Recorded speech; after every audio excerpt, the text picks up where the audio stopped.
Secret friends, unite!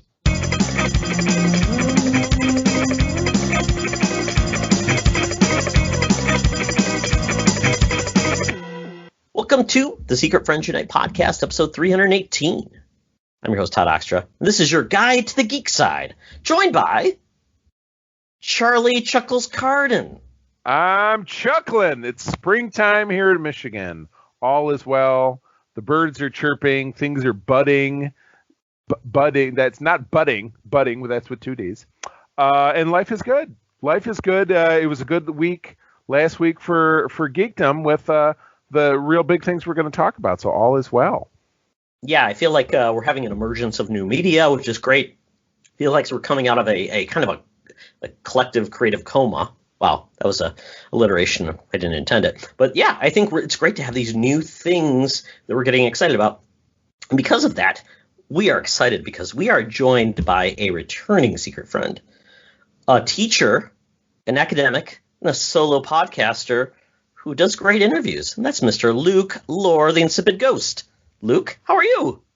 I am fantastic, gentlemen. You have had me on for the episode that I'm so thrilled for our topic today. I cannot express to you how much I appreciate being on to talk nerddom and superness, as it were. I'm so excited. So thank you for having me. Oh yeah, this is fantastic. Welcome. Yeah, so this is going to be covering both a new Marvel TV show. We're going to have a big DC movie release, and it's interesting because we have a history with Bobby Pauls where he was kind of our DC super fan, and so it's kind of it's a funny feeling not to have Bobby on again. But Luke, You are a huge DC fan. Arkham Knight, you love that series. You're a fan of DC, so I thought it was appropriate to call you out to say, Luke, would you like to be on? And you were thank you very much for being on, because we like to have people that really enjoy DC in a different way than some our other friends. So thank you once again for being on. Oh, thank you for having me. I hate that Bobby, of course, is not with us. But it is a privilege to get to be here to represent the DC fans, as it were, and great Marvel show to be talking about this week as well. And I'll let you guys lead those in, but I appreciate you guys having me genuinely and truly. And so, yeah, I'm stoked. Let's do it. You got it. Let's party. Yeah, I mean, and you talk video games all the time, so it's kind of I always like people that can get a chance to talk about something else they're passionate about, which is awesome. So just enjoy the ride, Luke. You don't have to do anything. No hosting duties. Just say what's on your mind and have a good time. So and we'll watch Charlie and his dog. Yes, I know he eats. Yeah, because my wife is out. I'm home alone, so I'm all he's got. He's got, my good boy. How you doing, Bubba? My goodness, yes. Well, I've left my family upstairs, and it's time for us to get really nerdy. And one of the best ways to get nerdy is talk about an old comic book cover. So not only is it episode 318, it's issue 318 of Captain America. And man, look at this cover. Right in the thick of when I was a fan. This is, of course, and Todd, you picked up a lot of these lately during this classic Mark Gruenwald, Kieran Dwyer run from the late 1980s. So this was just getting into the meat of the Scourge of the Underworld's issue. I think saga. This was an issue 2 before the big mass murder, where Scourge wiped out a bunch of villains at once. But yeah, it's War on Wheels. We got the Blue Streak. It's funny, the comic inside, if you think this outfit looks ridiculous, they show his 70s incarnation, and he looks like one of the Warriors from the movie The Warriors in roller skates. It's fantastic. But the thing that I like the best about this cover is the big arrow that says, and check out Cap's great new headgear. It's like Malibu Stacy has a new hat. Did Marvel have a deal at the time? Not to my knowledge. Anything is possible. I don't know much about this title, but actually I own this comic. I actually bought a bunch of Cap at the time. It was Marvel's 25th anniversary, which is funny because, now they're 60? So, man, it makes 80, me feel old. 80. Oh, but God. yeah, but that was 25 years from 1961, not from 1939. I don't think they were counting the timely comics era. It wasn't in dog years. All love to my co-host here. Yeah, June 86. So Charlie would have been 10. I would have been 11. And Luke would have been unborn. Unborn? 86, I was 1. Oh, okay. So I'm sure you bought this issue. Oh yeah, totally. Yeah. Yeah. Oh, that's that cover, buddy. Oh my God. Yeah, that's hot. We need to check in with our gal pal, our senior news correspondent. So without further delay, Madam Webb, take it away. Now it's time for Madam Webb's rumors and news. Take it away, boys. Thank you, Madam Webb. Well, Madam Webb, I know you're excited about being vaccinated now. I believe you got the knockoff vaccination. It was sold by Dr. Anthony Fauci, not Fauci. Sorry. Dr. Funyuns? Yes. But apparently it's given you vaccination. You're covered. It's good to go. Luke is covered as well, thankfully. But Luke, she's asking if you would like a teaching assistant. Oh, Lord. She's only 95 years old, and she believes in corporal punishment. Oh yes. We'll take her. We'll take her right there. The dreaded Board of Education. She gets paid her in a heartbeat. She gets paid in old rot gut and I believe Confederate dollars. Oh my gosh. Confederate yes. dollars. Confederate gold. There you go. Just print some out on your printer and say, here you go. She'll be okay. Well, that's awesome. Well, we've had some breaking news. This is kind of crazy. It was kind of timely. We're actually recording this during the week. We normally record on the weekends, but it was just perfect timing. And it's interesting. We wondered when Disney would finally put a line in the sand, and they have with their theatrical releases, and they're doing a hybrid strategy, which makes a lot of sense. And Black Widow is finally getting a release July 9th in theaters and also as a premium rental, which I was wondering if they were going to keep the price consistent, and it sounds like they are. I was worried this was going to be like the first $60 rental, but it's not. Oh, $30. yeah, right. Exactly. Yes. You know what? And this suits me just fine. Because again, in interest of being safe and thinking about how we've all transitioned into media consumption in the last 12 months, almost to the day. That was, I've said it many times, April 9th, that was always our thing. We always went to the movies. We had a premier membership to the local theater chain, so we could go. It was you'd go 3 times a week, and it was up for $20 a month per person. So it was amazing, and we would just go see whatever. And now, the theater's back open and stuff started to trickle out. She doesn't want to go. And she is getting a vaccine before me. She has a date on the books, and I don't. So she's still just very skeptical about going back. So yes, I missed the big screen. Yes, this seems like it should be, but this I do feel. Sorry. Bless you. Bless you. I would have muted, but I was speaking. That made my goodness, the allergy. Sorry. Yes, edit point. So, geez, Pietro, 3 times a try. Now you're yawning. We're getting like the span of human emotions. You're getting the trifecta. I laughed, I cried, I hurled. So I'll edit myself back in. I'm not looking at the clock, but I put it at 26:12. It's good to go. Okay. All right. So 3, 2, 1, me. So for me, this is great. And I'll do that Premier Access. And what is it? You get, you pay $30, and then you quote unquote own it within the Disney Plus platform, which we'll all be subscribed to the end of time. But then eventually I'll purchase it so I have a hard copy, because I had special glitches with the Justice League thing, which I'll talk about in my notes, but that I would prefer not to experience with any other movie that I pay for. So yeah, I think this is great news. Yeah, Luke, I know you mentioned that this is your preferred way to see films anyways, and because of this is actually not allowing you to be left out in the conversation, which is nice. Yeah, I'm thrilled by this news, and I've talked about this before.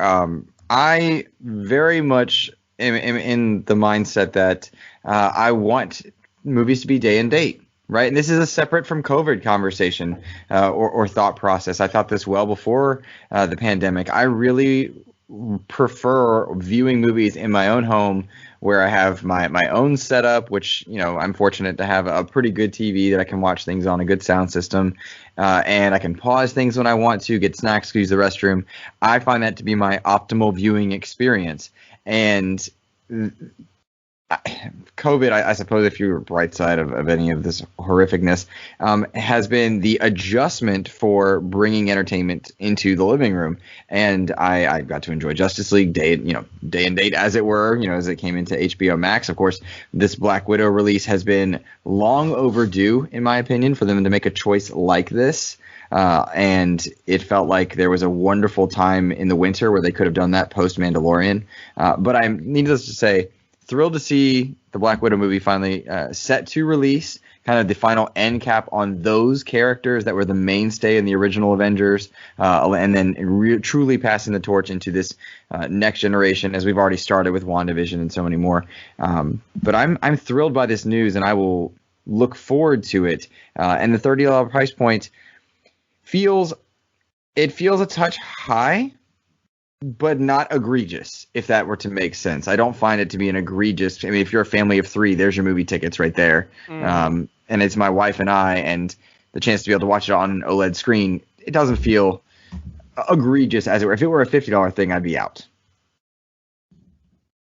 Yeah, and this is a multiple watch. You can watch it as long as you want for the next 3 months, and then it obviously then will. I mean, now this is something that's a little bit uncertain at this point. Most of the Disney Premier Access have gone into Disney Plus 3 months later. Originally, Disney Plus was going to have a 6-month gap until those movies went into if they were in the theater. So I think this is once again 3 months. I could be wrong, but that's where, I mean, it's already in the theater anyways, but typically that's what was the release plan 6 months later. So that's basically, as long as you have Disney Plus, you'll have access to that film ongoing. Unfortunately, like on other services, if you bought that or you did rented it, it does not transfer to like a Vudu or something like that. So it is where it is, but it is an opportunity for you to watch it many times, have friends over, because now we can have friends that have been vaccinated and share it with them as well. So it's another option. Along with this, though, we did find out some additional releases that are added to this announcement.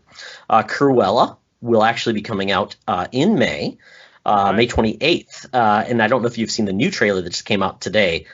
This is such a cool take on the character. I was really impressed. It's interesting.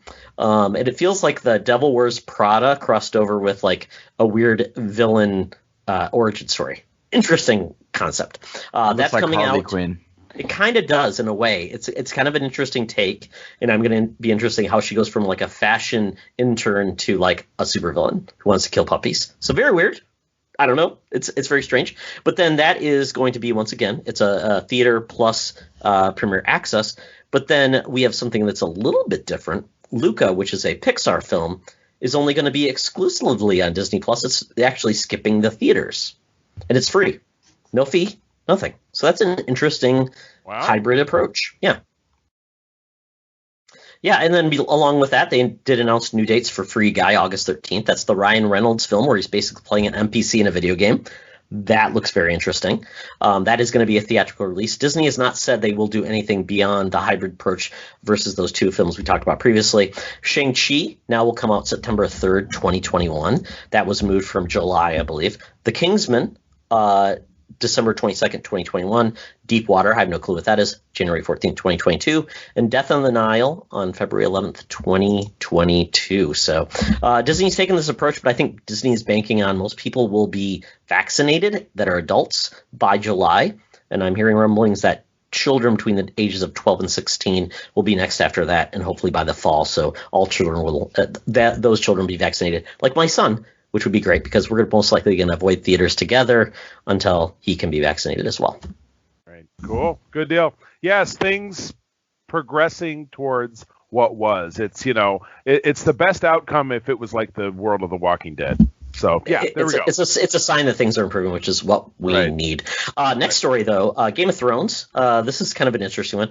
Developing 3 more spinoffs. So I don't know exactly where we're at because I know there was one that was in progress and there's some have been killed, some are moving forward. But apparently, to Deadline, they're saying 3 series are tentatively titled Sea Snake, Flea Bottom, and 10,000 Ships. Of the 3, Sea Snake is the furthest along the development process, with Bruno Heller from Gotham and Rome attached to be the creative team. Flea Bottom and 10,000 Ships are in earlier stages and do not have any writers attached. And Sea Snake is said to, it's supposed to explore Corlias Valerian, who sailed everywhere from Dragonstone and Lice to the mysterious islands of Yaiti and Lang. He eventually traveled north and served a passage that would take him around the top of Westeros and only found frozen seas and gigantic icebergs. So there we go. I don't want to go more into what these series would be because we really don't know. It's so early on. I think there is another series that's already being developed that's further along for HBO Max. I really enjoyed Game of Thrones, but it had some issues, obviously, because George R.R. Martin, Railroad, Mr. Railroad, I guess, has not even finished the books. So if we had waited until he finished, I don't know if we ever would get it, because he's an elderly gentleman. He's still writing these, so we might have got it. So regardless of how you felt it ended, it did end, but it was a hugely important series to HBO Max. So, gentlemen, your thoughts on this? After you, Charlie. You know, I'm scarcely a fan, so I don't know that this is a big draw for me. There are other people who love it a hell of a lot more than I do, which I respect. But you know, and it's not like it ended on a high note, because there's so much controversy around what really went on with it. So I guess I don't necessarily know what to make of it. So who's to say? Maybe it'll come out, maybe it'll be great, and maybe it will stink and go away. I guess I'm somewhat jaded by the concept of like The Walking Dead, which was amazing once upon a time, and then they had a spin-off, and it was a whole lot of nothing, and then they had plans for TV movies, and it was nothing, and they had another spin-off that I think may have died on the vine. I just don't know what's going on with the show, and even watching it now, it's just lost its luster. So I don't know. Who's to say if this could really be something great? Only one way to find out. I tend to echo Charlie's thoughts. I don't really have anything strong in that category at all, and I feel bad in the guest, and I have nothing to offer in that one. So I'm sorry there. No, and I'm not a fan of prequels typically, although I would say the best prequel I think we've ever gotten was the Knights of the Old Republic with Star Wars, because it went so far away you didn't have to worry that any of the characters you loved were basically going to be sullied or changed. They didn't talk about so-and-so's grandpa. It was just a story set in that part of the universe where it could tell its own tale and not have to worry about fan feedback. In this instance, if it's far enough away from what we know, new characters and things like that tell tales that aren't reliant on other characters, it could be successful, but they've got a lot of heavy lifting to do. Like I said, most prequels, I don't know many prequels that are really successful, maybe except Godfather 2, which would had a part of a prequel with, Don Corleone. But this has got a lot. I mean, talk about expectations. Game of Thrones, having that on your back as a creator to say, hey, that phenomenon we had before streaming was a huge deal and people dropped and binged episodes. Yeah, try to create that again. Mm-hmm. That's hard. Sure. Well, there's an element too that did he finish Game of Thrones truly, and Nope. did he complete the first thing he started? And there is that riding his back, that monkey on his back, as it were, as well.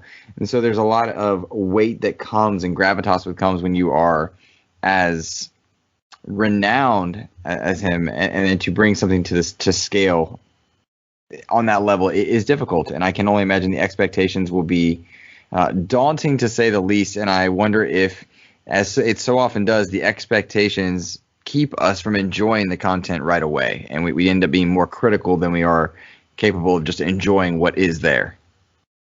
Yeah, I think fair. That's fair. I think Game of Thrones is truly dependent on his work and his basically taking that Bible and utilizing it versus the later seasons, which were basically, they were riffing on kind of an outline they gave him, which is just tough to do as a creator. These essentially are just going to be ideas probably George R. R. Martin kind of laid out, and they're developing their own. So they have less dependence on the source material and more of like just have a good time with the idea and the world that he's created. So it could be successful, but it could be horrible as well. So it'll be interesting. But HBO Max, at least with that platform, we know they really focus on quality. So I don't think they'd greenlight a piece of steaming dog poo. Here's in the hoping classiest not. way. Anything is possible. Absolutely. So Charlie, you got the next story, man. This is a little bit different. It's a little bit less. It's a little bit less heavy-handed. It's just a fun story. Did I put a little bit too less meat into it? So who still watches The Simpsons? I do. Admit, I do not so much. That was one that my kids were into it for a bit, and we kind of drifted back in. But I find my way back to the classic episodes from time to time. But yeah, The Simpsons has unveiled a significant part of their celebratory 700th episode couch gag. The series is hitting its 32nd season, longest primetime scripted television show in history. And they've, what's the old gag with anything that is said is that The Simpsons have done it first. Yes, Park exactly. Yep. So yeah, Family Guy made fun of that too. Yep. Exactly. So the minute-long couch gag in this regard features a title card called Homer's Family, featuring a cartoon drawing of Homer by animator and graphic artist Bill Plimpton. Wow. Yes, who previously animated the opening couch gag for select episodes of The Simpsons in the past. The drawing of Homer escalates to wide and various objects before finally highlighting the trademark gag of the family sitting down together in the crowds in the video attached subsequently. So, yes, it is. And look, it's kind of your misty-colored memories of things gone by. That show has been on since 1990. We actually got that Christmas special in, I believe that was in 1989, at the Christmas season. And the characters themselves have been around for a couple of years prior to that as shorts on, of course, the Tracy Ullman show. So what a dynasty. 700 episodes. It's like, the 1,000th issue of Action Comics. Nobody had ever really done it before. So it's spectacular. I mean, think about that. I mean, it is. I remember watching that show when I was in junior high going into high school. Right. I mean, anything to actually still be relevant by this point is ridiculous. Because I think the longest running thing before that was what? Rawhide or Bonanza or something like that. And Bonanza is no longer relevant. All the soap operas, absolutely. Exactly. Which I, clearly is not spun into the same ball of wax, or maybe this even outlasts those. I suppose you really have to sit down and compare, because those were scripted series as well. But then they said prime time, where soaps are daytime. So yeah, so this is within categorically, it's the biggest of it's a 900-pound gorilla in its category. So that's great. And did they say I just clicked away from it? Did they give a date of when we're getting this? March 21. But yeah, I've enjoyed the last couple of seasons because what they've done is really highlight characters you just have not seen in a long time, have not gotten the focus, and they've really continued to focus on pop culture. They talked about the Christmas episode from last season was all about the Hallmark movies, which I thought was hilarious. They made Seymour Skinner basically the lead of a Hallmark movie, which made me laugh. And then they also did a episode about all the murder podcasts like on NPR, which made me laugh too. Yes, it was great. Yeah, because was it Grandpa Simpson was basically accused of a murder, and they made a podcast about it, which I thought was hilarious. They're very timely. They continue to do that. So yeah, I feel like they're. So Luke, do you have a favorite Simpson episode, or is it something you just don't even pay attention anymore? Simpsons was banned in my household when I was young. No. It was not allowed when I was a kid, because I would emulate all the characters. Too much cowabunga, dude. Yeah, you're not the first person I've heard. My close friend Miranda never watched the show because it was outlawed. Yeah. Same thing. So yeah, it was too controversial for that household. Mm-hmm. Now, hindsight, I don't know that was truly the case, and I will tell you, I enjoy many other shows like Simpsons, but it never landed with me, only by way of time that I was exposed to it. Fair. Did you at least play the Simpsons arcade game? I did. There you go. Yeah, that's almost like watching the show. That was your fix, exactly. There was so much violence in that show. You just beat things up, and that's how you won the episode. Oh well. But yeah, check out The Simpsons. It's fun. It's all on Disney Plus now. I think they have to wait though until the current season is done before they release it. It's actually no longer on Hulu. I looked at that. I'm like, don't even get the new episodes of Hulu anymore. You have to wait. So it's a weird variant, but there you go. It's how do you watch it then? I watch it. They do show some episodes on Hulu, but it's like onesie twosies. It's weird. It's a weird situation. So they don't have current episodes on Hulu. Is that what you're saying? Well, they do, but they're kind of delayed. But Disney Plus does not get the whole season. Oh, season's done. Yeah. So it sounds like I shouldn't really break my back trying to get caught up, because I might be juggling. So that's all right. Yeah, that's fine. Yeah. So yeah, let's move on to something that's really cool, because the CW continues to pivot really from the Arrowverse and create a new generation of heroes. Batwoman, Black Lightning have kind of then that new generation of heroes, and then we had Stargirl added to that group, and now they're adding a new character who is very new to the DC universe, and she is that's Naomi. She was a character created by Brian Michael Bendis, and has found a lot of success. And it's a character I really want to read the comic. It's on DC Universe Infinite now, and I really want to get into it. But it's really Harold. The art style is beautiful, and now it's going to be a CW show. So this is really impressive that a show that is coming out based on a brand new character, almost like Ms. Marvel with the MCU. Basically taking brand new characters and really introducing them to an audience before they've really been established, like other characters that have been out there for years. So very cool. The background behind Naomi is basically it follows a teen girl's journey from her small northwestern town to the heights of the multiverse. When a supernatural event shakes her town to the core, Naomi sets out to uncover its origins. What she discovers will challenge everything we believe about our heroes. And this is Ava DuVernay is actually behind this as well. Wow, nice. Yeah, which she's a big name, and she's actually going to be very tied to the DC universe and some of the work she's going to be bringing forward. She's doing the New Gods. She's going to produce this, and it's basically going to be coming to the CW, and it's going to be interesting to see, once again, a woman of color, a teen, as the protagonist. It's very cool. Wow. Awesome. And I'm going to definitely read the comic because it's out there now. I can read it. It was actually sold out when it originally came out, so I never got a chance to read it then. So I'm excited. I think this is cool. Like I said, I don't know a lot about the character, but it's just the visual style is, once again, just something exciting to me that I just get drawn in, and I've heard really good things about the story itself. Should I be looking into this character? Context here is that my old tablet died, and my new one, courtesy of Biden Bucks, is arriving tomorrow. Yes. And so that means I will get to resubscribe to Comixology and, of course, get all my catalog that was available to me when I had my tablet before. Right. I am going to get Comixology for sure. DC Universe Infinite I have kind of heard about, but not really, don't know much about it. And bringing up this character that I'm unfamiliar with in this case, is that something I should be looking into as far as getting a second subscription service? Will this stuff be available, or are her character stories available on Comixology? Thoughts?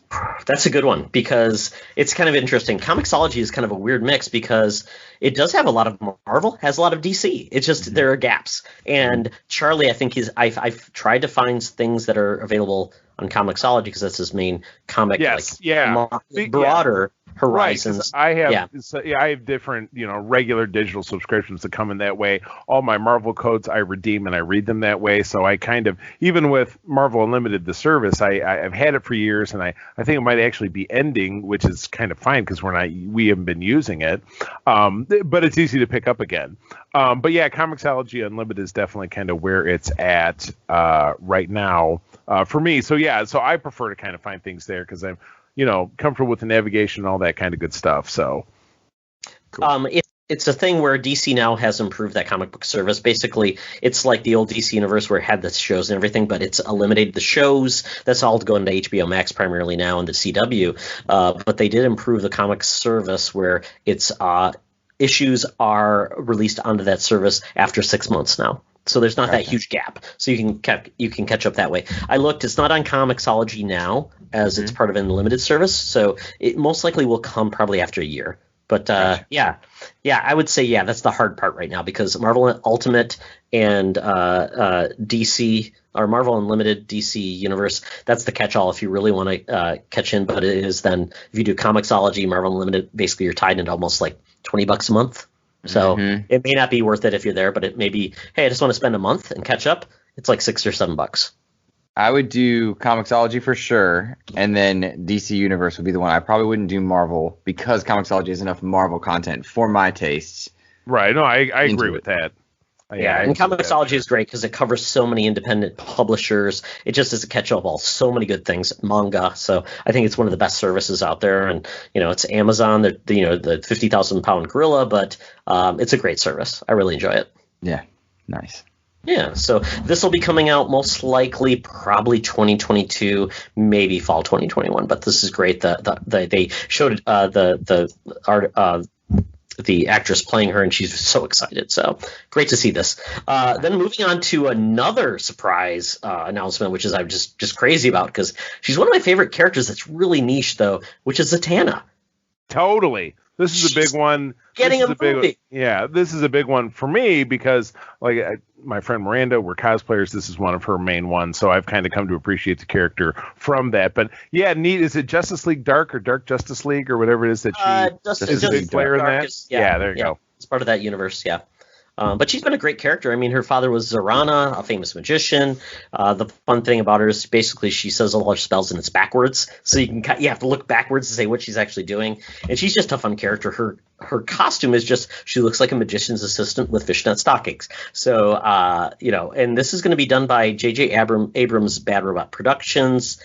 We don't know a lot more about that, but I think it's a fun character because this is a character that can play without even knowing the character. Basically, she's a magician and she can have adventures. And I'm assuming they will tie in parts of the dark DC universe, Swamp Thing, Blue Devil, all of those different characters that are tied to that, Dr. Fate. And I think this is going to be so much fun. I hope it's done well.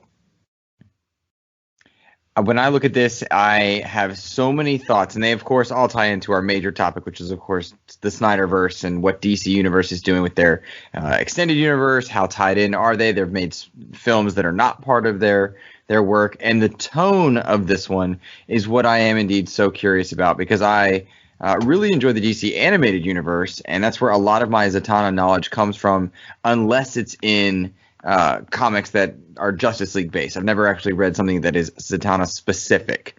That said, how dark, forgive the pun, will the movie go? Really, where will they venture? Of course, we've had Swamp Thing live action stuff before, and it hasn't done well in terms of mass market appeal, regardless of quality.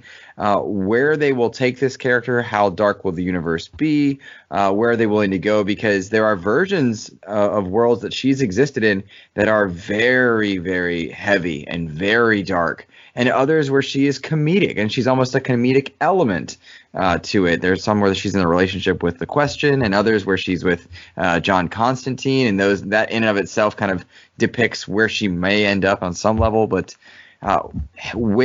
she seems to have the right kind of people guiding her and stewarding this type of movie on paper. What DC wants to do with their film franchises, whether or not they're all going to be intertwined, those are the questions that I would have whenever I see a DC casting in the movie space. So curious, fun, exciting, always love more superhero stuff. I also hope that she's not over-sexualized or comedic. I want her to be a serious character and taken seriously, because there's so much potential there. I don't want her to be written for comedic gags, if that makes sense. Yeah, that's the real danger, and kind of what I would be afraid of. A la, Joss Whedon and his, gratuitous, let's zoom in on, Gal Gadot's ass in his version of the movie. Yeah. So yeah, that just based on in general how the character of Zatanna is dressed, that is my fear as well. So, well, the good news is it's going to be directed by Emerald Fennell, who directed a new movie that's getting a lot of buzz. Actually, it's called Promising Young Woman. The lead character in that is nominated for an Oscar. It's about a woman basically who takes a sexual assault and uses that as a motivation to basically exact revenge. So she could basically put an edge to this with a strong female character. But I don't think people really want a revenge tale about a DC character. It'd be kind of great to see a female character with some bite and maybe some self-deprecation, but also a little bit of a wit that we don't normally see, which would be great. More in the vein of probably like Birds of Prey, but maybe a little bit more PG-13 rather than R. So we'll see how this goes. When you're describing the Promising Young Woman plot, and then when I connect dots to Zatanna, it makes me worry a little bit, because it sounds very similar to what they did with Joker with Joaquin Phoenix, which was not a Joker movie. It was just a really good movie. Right. It was a very depressing movie, but it didn't feel like it was part of the DC pantheon of heroes or villains. It just felt like a story where a guy called himself Joker for like 2 seconds and happened to be a clown. It didn't feel like a DC movie, and so I wonder if that's a route they're going to take at all. But in my mind, I would think this is going to fall in line with something where like Shazam was, Yeah, where it's kind of dark, kind of silly, a little in between there, foot in and out of the pond, as it were. Yeah, it'd be nice to see just someone being sarcastic to demons. That would be great. Yeah, agreed. Yeah. John Constantine's got to be in the movie, right? He's got to show up. Oh, that'd be great. Yeah, bring him in. Yeah, that'd be awesome. Who is it? Which one? Well, exactly. Which one would we get? Yes. Yes, excellent. Well, that is it for the news this week, gentlemen. But it's time for us to get some libation and get our geek on. And we're going to the geeky. Talk nerdy to me. Talk nudity to me. We're sitting in the Geek Easy. The cover band's playing. We are socially distanced. Masks are off as long as we sit together, and only do that when we drink. And it's time to get our geek on. And this week, really, it's one thing, and that's the Falcon and the Winter Soldier. The only thing. Yes, absolutely. So we kind of all aligned on that's what we were done. I was kind of lazy, so I didn't do anything else. But yeah, this is a big deal because this is Marvel going basically back to back with a new TV series in a different tone. Very different, but certainly very in line with what you expect from the Captain America side slice of the MCU, which is the hard-hitting action, the punching, the kicking, the explosions, the high flying. And this is my most anticipated Marvel anything of 2021. Though certainly excited for Black Widow, it's going to be great. And whatever might follow, Loki sounds great. WandaVision was great. But this is where I'm at. This is drawing from, and I feel like I talk about it every episode. I've already talked about this episode. Your classic 80s Cap, Mark Gruenwald stuff, John Byrne stuff, talking about the super patriot John Walker, U.S. agent, and then, segueing into Cap Falcon, which is a little bit more modern, but this just got all of that going. So, it's fleshing out right from the jump. We see that Falcon is back on the job, and Todd, you're going to kick me. I don't know why I never connected that he was in the Air Force. I thought for some reason he was in the Army. I don't know why I thought that. Ooh. I know, I'm so sorry. Because you never end up seeing him in uniform. That would have been a dead giveaway. Sure. But I was just watching The Winter Soldier because I'm doing kind of a slow background playthrough of the MCU right now. So I just had The Winter Soldier on this morning or yesterday. And the entire time you see Falcon, it's not even made explicitly clear that he's active duty. It sounds like he sounds like I thought he was out of active duty, like he was released from duty as well. I thought so too, but then he says, "Yeah, I'm down at the VA helping out," and so I didn't, and you never see him in uniform. He's always in civvies, so I thought he was out. But no, in this, it's 6 months has passed since the blip, so it's not even. It's in the time before Spider-Man. Spider-Man Far From Home, which took place 9 months later or a year later, almost that long. So and then 2 months. It's 2 months prior to the Far From Home. Right, and WandaVision was 3 or 4 weeks after the end of Endgame. So this is in between those two things. Falcon is back on the job. Bucky is in counseling. He's a civilian, but he's 12-stepping his way through life, trying to make amends by finding people he's wronged or even exposing people that he's helped, which you see him talk about in a flashback. He exposes this senator who had been propped up by Hydra who continued to do bad things. But he has his 3 rules. You can't kill anybody. You have to say basically his, AA kind of message. Hey, I'm making right the wrongs. And then what was the third thing? Be nice. Don't break the law. Yeah. Don't kill anyone. Yeah, make amends. I am no longer the Winter Soldier, I think is what he has to say. Yes, basically, right, yes. Exactly. So his arc is pretty much that he's alone, he's isolated, he's dealing with this. He's befriended an old man in his neighborhood, but the problem is the old man is actually the father of a guy he killed back during his Winter Soldier times, and this old man's name is on the list, and he just hasn't gotten around to actually divulging it. Yeah, exactly. Because he's caught up kind of in an emotional quandary. So taught me a great new drinking game that goes with Battleship, which I was never aware of. Anybody else know that? So Battleship, like the movie with what's her name, Rihanna? No, the board game that he's playing when he's on his date. Oh, I was thinking about that horrible movie with Rihanna. With that hot bartender. Yeah. You have a miss and then you take a drink. I love that. Sure. I might have to give that a try, but I love that. It wasn't all just raw Rick in action. It was it? I didn't even check the time. Was it 45 minutes? You kind of standard. Like 42 with the intro and the title, basically the credits. So basically about 42 minutes of content. So we're setting things up for. It's great. They've got the Flag Smasher, who was a pivotal villain from that era, but it. Very much kind of touches upon the fact that in this post-blip world, everything is jumbled up. during the blip, nationalities and lines on a map kind of fell apart. Now that the world's come back together, there's some who don't want it to go back that way. So that is where the rub is going to come in. That's where, Baron Zemo is going to come in. Falcon and Winter Soldier, they don't appear together in this episode, but obviously that's coming up. But this is just 6 episodes, which is a big, that's him, man. Oh, he's the guy. Yeah, that's just a few issues before the one that you gave us today. So yeah. Yeah, Luke, I put a picture of the Flag Smasher. He's basically a big dude with a white uniform with a weird cape. So yeah, right. He looks a little bit different than a guy with a mask and long hair. Well, and it's going to be, and apparently Erin Kellyman, actress Erin Kellyman, who was what's her face in the solo of the Star Wars movie, Emphas Ness.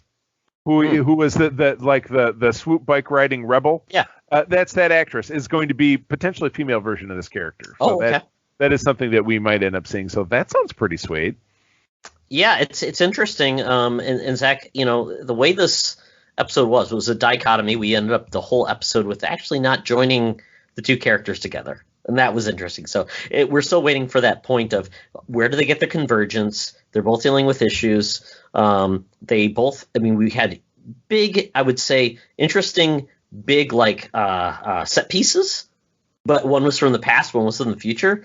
We got Batroc kind of coming back as the villain, which is a saucy Frenchman, a gymnast, back again. And I got to say, I was, for a TV series with that level of execution, was pretty cool. Going between the helicopters in and out, that type of thing.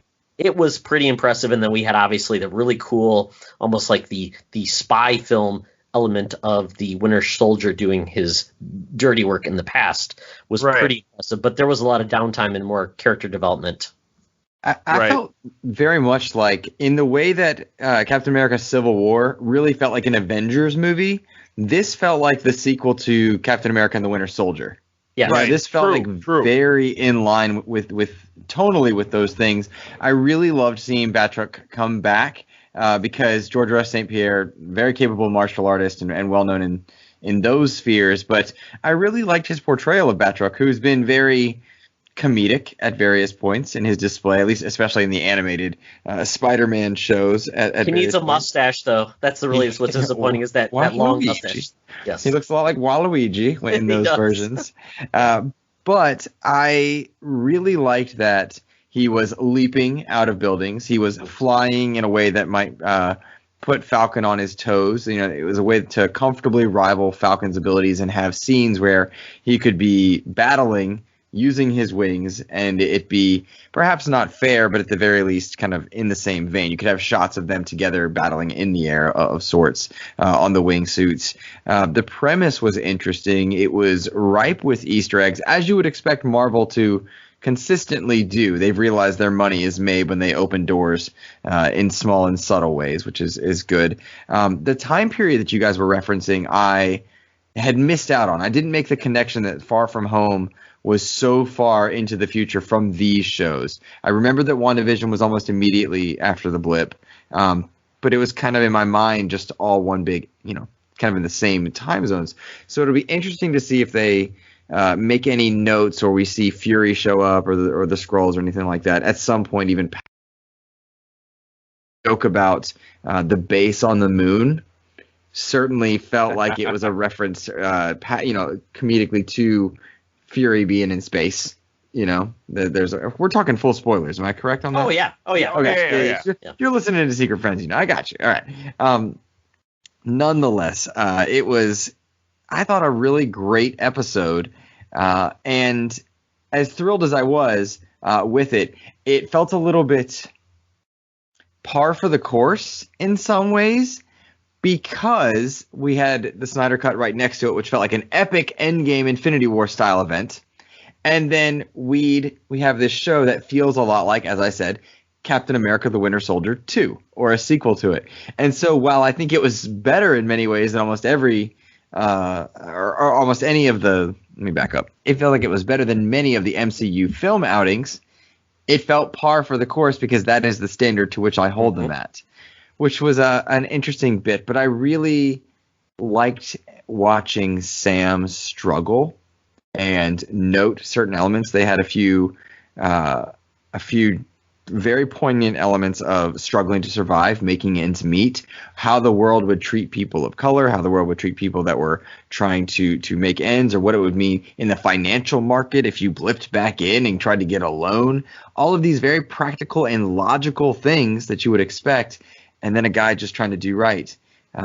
It does seem odd to me, though, all seriousness, that the Falcon, a member of the Avengers, doesn't have access to enough money to pay for a boat. In some way, shape, or form, it felt like an odd oversight to not have, like, what, 50K, 100K somehow. Yeah, right. That just seems a little bit off, but, so be it. It does make for a great way to point out some issues. Yeah, Charlie's a big nerd about the Avengers, and I believe there was a stipend in the comics. Yes, yeah, and yes. Even in the 80s, the stipend in the comic for active duty Avengers in the early 80s was $1,000 a week, which I cranked the numbers on that. My favorite app on my phone is the inflation calculator. So let me kind of throw at for what in 1980 there was number in 1980 $1,000 was $3,200 a week. That's what the Avengers were breaking. So that's a good 6-figure salary. That's he could definitely afford that loan. Luke, to your point. So it's not like you do it for money, but like I'm sure somebody's gonna buy the guy a boat. Yeah, right? Come on. He wanted a selfie. He was like, "Can I have a selfie?" I'm turning around like, "What?" You'd be prepared to be slapped. Yeah, right. Yeah, it was interesting because you talk about that dynamic. He's obviously a vet. He's doing these missions. But, I was a captain in the Air Force, and the military doesn't pay very well. So I don't know how he's doing these type of, like, almost subcontractor missions, essentially, at this point. It's kind of weird. But, yeah, it's an odd point. It is interesting to see how the world economy would be ruined by essentially blipping 50% of the population. The world economy would change. I mean, it would. And then by the time it came back, what do you do? And it's not like those missions he's running for contract aren't combat missions with hazard pay, you would think, right? Right. Yeah, exactly. Well, the government, they have their ways. I was in a combat zone and never got combat pay, but they, whatever. It is what it is. But yeah, it's an interesting viewpoint, and it was kind of each of the. I mean, I always said this about this. I've always said it's a shame that Captain America, Chris Evans, only got about 8 hours of screen time in how many years? But we're going to get Bucky and we're going to get Falcon, who is going to get how much screen time now because of the series. In 6 episodes, they're going to potentially surpass what Cap got and what Robert Downey Jr. got. And that's where I would always say that movies are great for spectacle and developing interesting events and really they can tell some interesting stories, but you don't get the characterization. It's kind of like where Star Trek versus Star Wars, right? And I'm sorry, I jumped in. No, go ahead. No, go ahead. And Star Wars, right? We've seen more Mandalorian than we have of the original trilogy cast, of the sequel trilogy cast, of the prequel trilogy cast. With the prequel trilogy caveat that there has been some animated versions of those characters. Right. One got how much time in there and versus in the actual movies, yeah. And I would argue, and I would steadfast argue this, I believe, that these shows in any universe, Marvel, Star Wars, DC, have the potential to make the movies that much better. For example, I feel like Rise of Skywalker was rushed, right, in the Star Wars universe. The shows have the potential to flesh out characters that offer them far more meaning. Right, and Falcon and the Winter Soldier may indeed make the Winter Soldier and Falcon as characters and their portrayals in the films that much more impactful, that much more relevant. Seeing Falcon in Wakanda in Infinity War might mean more to us after we've watched this show. It might mean something more special to us at various points. So they can really flesh out and do a lot for the cinematic or the film versions of the universes. Beyond just what we see in the show. But you're right, as far as like minutes on screen, there's a big talking point to be had there. Yeah, and Charlie, just think about this. I mean, I've had people like Corey Derrick Hudson who said Wanda is now my favorite MCU character. Nobody would have ever said that after those Marvel movies, but with that series getting to the character, it just builds like context to you. So you've got the context because you've got the years of comic books, but Exactly. And now with this, I mean, we're going to see Bucky dealing with a different concept of Cap, where Cap was a man out of time, but he wasn't a basically war criminal. He wasn't a person that was brought out every 5 years to kill people mercilessly and now have to live with it. So we're getting a different perspective. And to say, hey, Bucky, you want a date now? That's crazy. We didn't get Cap on the his first date. Right. That's just a really cool perspective. Right. For sure. So I'm fired up. Obviously, these they're on for the next 6 weeks every Friday. April and I always get up at the crack of dawn anyway. It's just our thing, so we watch this right away. So really looking forward to it. This is going to be this is my jam. Yeah, my jelly and my jam. We haven't even seen Sharon Carter or Zemo, so we're going to get more of that, and I'm sure we're going to get more surprises. Obviously, we get War Machine showed up in episode 1, maybe comes back. We'll see. Right. Yeah. Exactamundo. So cool. Well, that's a wrap, yeah? Is it now time for the main event? Oh, it is. This is going to be exciting. Luke, I hope you have your passport because we're going to the Thunderdome. Welcome to another edition of Thunderdome! Thank you, Tina. Means have been gathered for a topic or a game to be entertained. And this week it's a topic that's going to be exciting. This is going to be interesting because wow, we've got Justice League, the Snyder Cut, JLA. So, or more appropriately, Zack Snyder's Justice League. We should probably focus on calling it the actual name of the film. The actual name. Everybody is calling it Snyder Cut. Snyder Cut. That's not, that is not actually what it's called. But essentially, it's the same thing. Yes, it's your tomato. But yeah.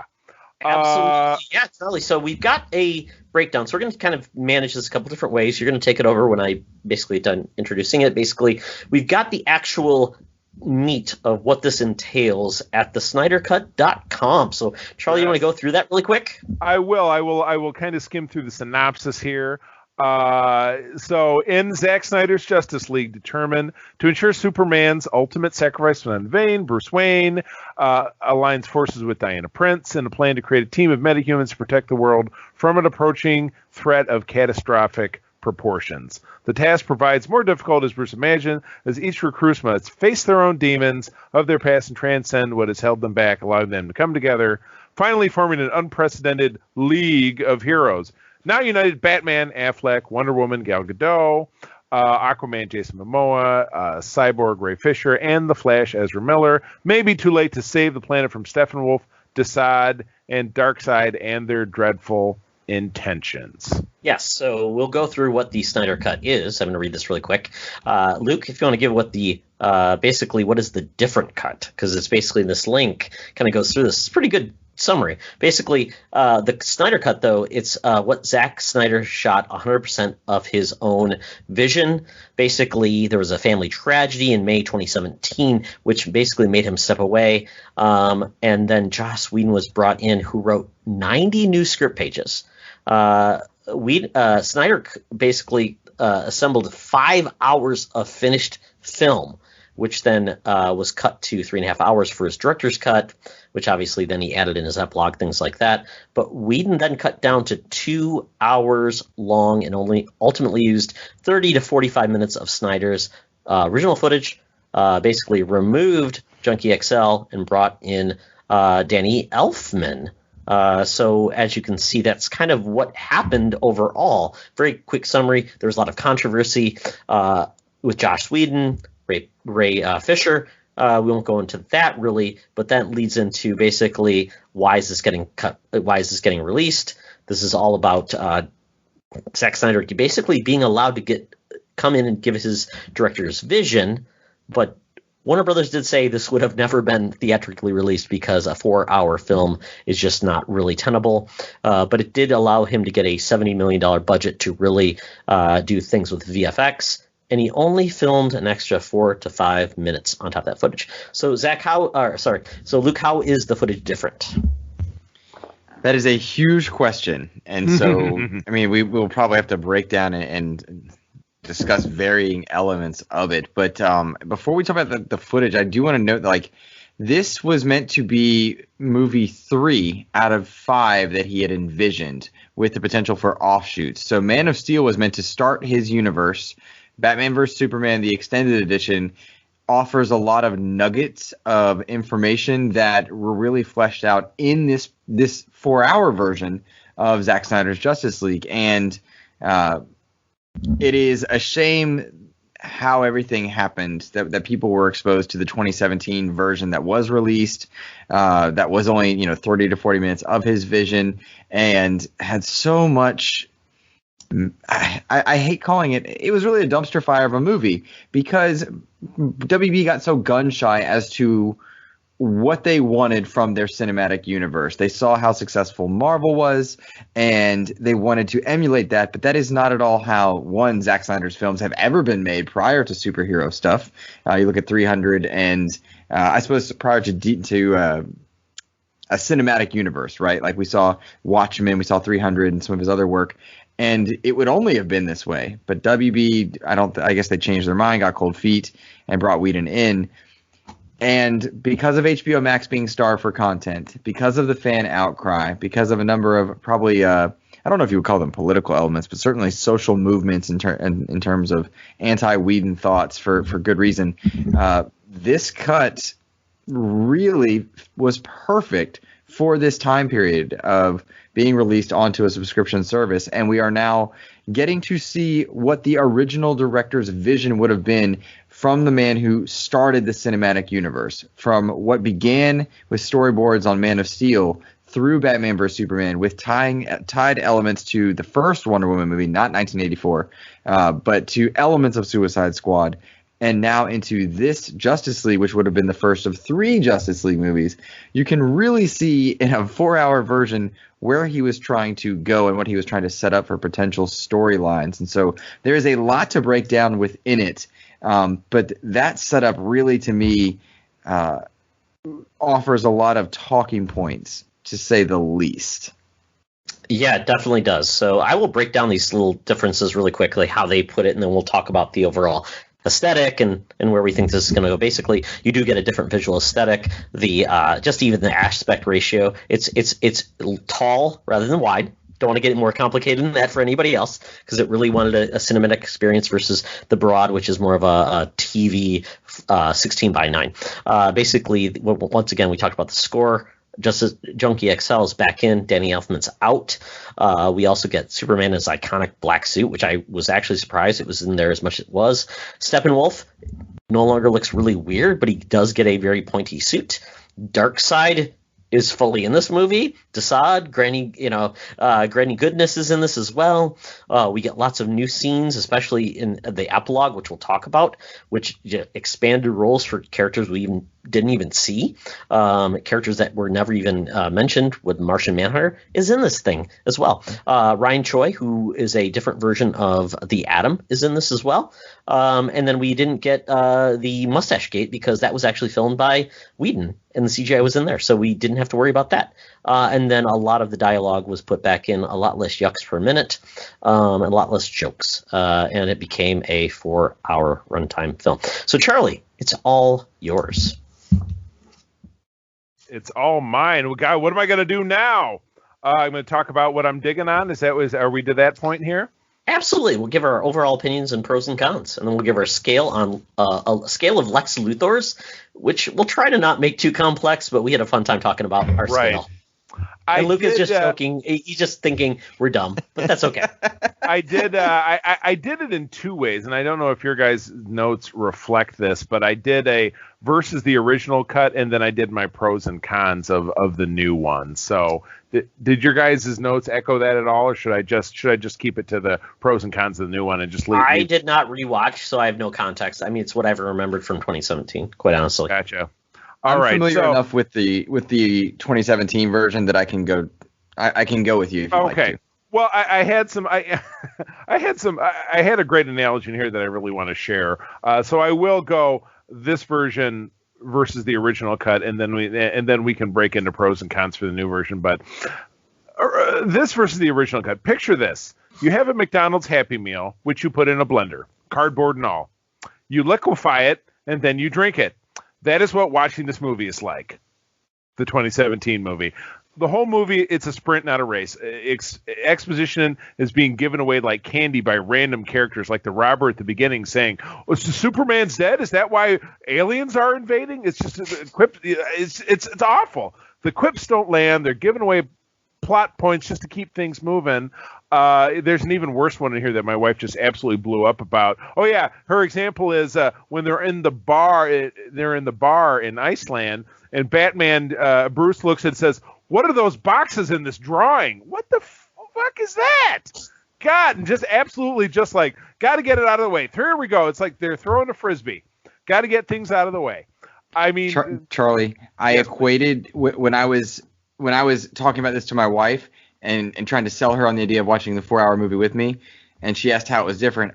My analogy was, if you were to have two Bible stories in front of you, and one was told by a 4-year-old with a coloring book, and the other told by a third-year grad student in studying philosophy, where he was just overly indulgent of himself, and it's the same story beats here and there. Like, you're gonna get the main pillars, but one's gonna be told like with that coloring book where you miss everything and you're getting that sprint, and the other is gonna be really slow and deep and thematic and artistic, to the point where some might even bail out. But that was the analogy that I used. So I dig that your thought process there, Charlie. You know, April went through and verified. So Zack Snyder's Justice League is just over 4 hours long. The Justice League, the Joss Whedon one. Boy, that's a good take. That Justice was League. Yeah, and I would love to claim it was mine, but Todd, you know where it came from. My goodness, let's not talk about that podcast. Yes, but I talk about another podcast that I'm very fond of. But the Justice League is 2 hours long. So what April uncovered is that Zack Snyder's film is 3 hours of original content with 1 hour of what was released in the theaters. That is astonishing. Mm-hmm. That is astonishing to me. What a crazy achievement that is. But I just walking away from the other film, the dialogue is wooden. Steppenwolf is just sucks. He's terrible to look at. Again, he's throwing exposition out sideways.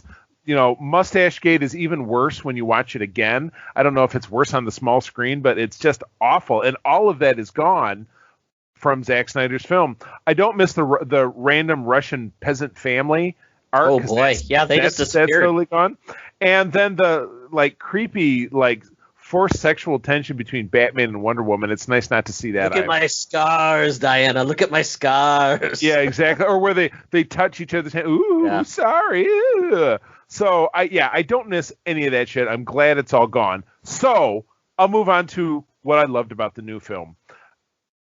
This an actual narrative through line. Things are developed. There's character development. There is a explanation of what the determination of the plot is. It's not just very random and bits and pieces. And look at this thing on a wall. And this robber asked a dumb question. You know what I mean? It's awesome. I loved the tale of the past where the ancient humans and the Atlanteans and the gods of old and the friggin' Green Lantern Guardians of the Sky. The Guardians of the Sky. The Atlanteans, the Amazons, the men, and then so it's just watching that was absolutely fantastic. I will admit the CGI still feels kind of plasticky, but I don't know.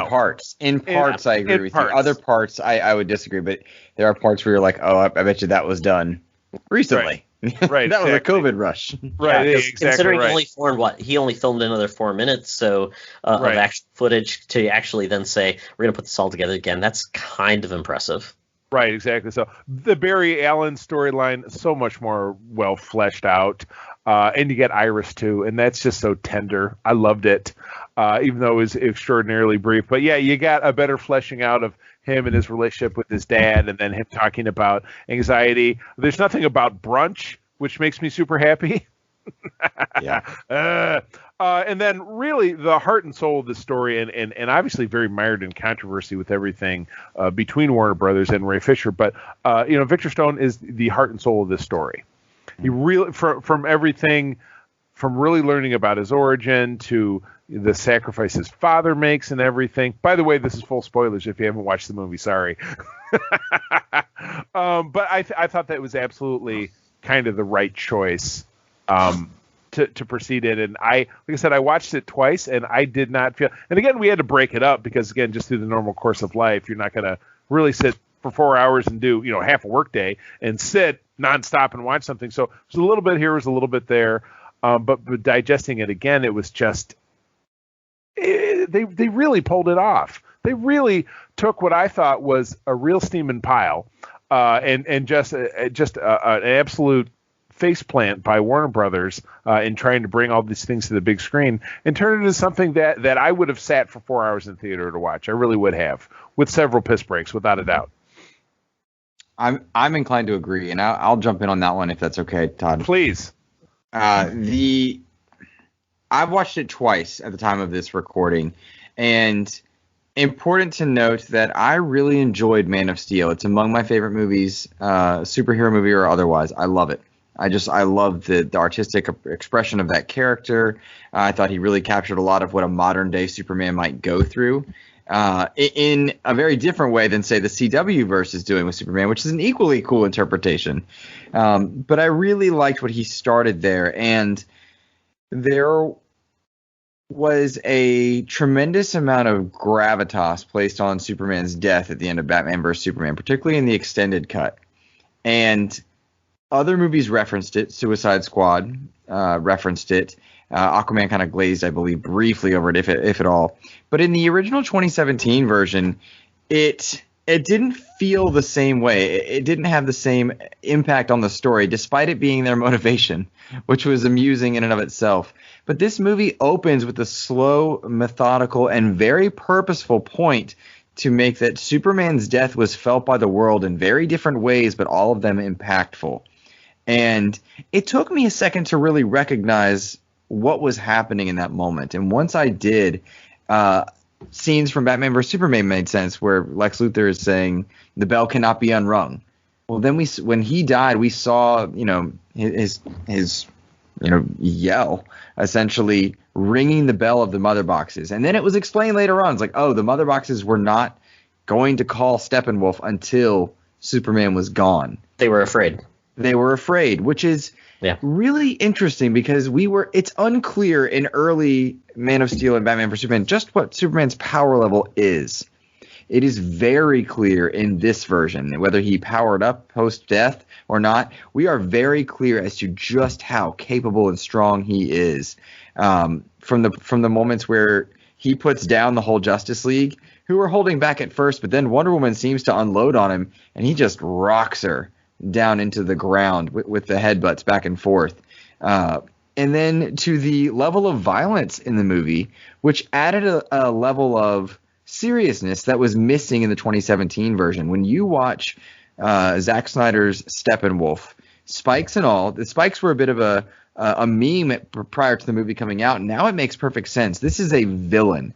He has a story. He's on a quest to be redeemed in the eyes of his nephew, ironically, but in Darkseid, this terrible monster that exists in multiple universes. He wants to be that powerful enough to earn back his favor, and he owes him 50,000 worlds. The scale at which we're operating is intense. And for Superman to, at the end of the movie, take down this guy who has been cleaving Amazons in half and taking down all types of warriors throughout the film, and going toe-to-toe with Wonder Woman and Aquaman all at the same time, for Superman to, take off one of his horns and beat Steppenwolf to a pulp was a level of power that really made sense for why Steppenwolf's line of no lanterns, no Kryptonian made such an important impact, and why it was such a big deal. The slow, methodical scenes and the dedicated time to each of the heroes was wonderful, I thought, because apart from I thought it was a little bit too long. We stayed on Iris, Charlie, when he kind of moved her hair a little bit. I was like, all right, we're Would you like more hot dogs, sir? Yes, exactly. That was just weird. Yeah, and that was one of my notes too, is that we spent how much time with the slow-mo bit. It was just to me, it was as bad as my other big hang-up, which I'll get to. The theme of slow-mo it seems like it's an indulgence, but we'll go. It was an indulgence, as was the Wonder Woman theme song, but I really liked it because it showed an arc with Barry that we didn't get in the other film, and I didn't like Ezra Miller's Flash until this movie. Nor did I like Cyborg until this movie. Mhm. Aquaman had a great movie in and of itself as standalone, but this version and Jason Momoa's version that's envisioned in Zack Snyder's has a level of seriousness and respect that I don't think it was afforded in the other version. There was no silly bit about Wonder Woman being hot and Amazons fighting, and which always felt out of place. But with the context of Whedon and then what we have now, it's all that much more offensive. That he's disgusting. Absolutely. Yeah. Correct. And I was ignorant to that particular fact. To me, this was the guy that made Buffy, Avengers 1 and 2. And I was like, oh, okay. And then when I saw Justice League, I was like, that sucks. And now to know what we know, it's that much more egregious. But I go back to the point of each character was given their due. And they were given their due well before Superman had time. And Superman's in the movie for, 20 minutes? Right. And Exactly. makes the most of it, by the way. But the rest of the characters had a chance to matter. And the Justice League fought Steppenwolf without Superman multiple times, and they held their own. And Superman did not save the day, as it were. He let Ray save the day. He let Cyborg do his thing. He stopped Steppenwolf so Cyborg could beat the mother boxes. That's awesome. And not to say anything else, obviously I love this movie a lot, and there are a lot of more talking points I have, but visually, I was stunned by all the moments we had where Wonder Woman mimicked her comic counterpart, where Barry mimicked his comic counterpart, and they were artistic and beautiful, and you could freeze frame so many of those shots and put them into comic storyboards, and you got the level of emotion that I, as a 12-year-old, had in the 90s looking at comics, and as a 12-year-old looking at comics from the 70s and 80s and even 60s, where I just felt like these people were gods, these people were people, and they were broken and they were perfect in all the right ways. And I loved it. I was just so appreciative. And Batman wrote on Faith at one point. That was beautiful for such an angry Batman. Right, to say, big time. Faith, Alfred. And it worked. It worked. It wasn't cheesy. It was cool. I don't know. Yeah.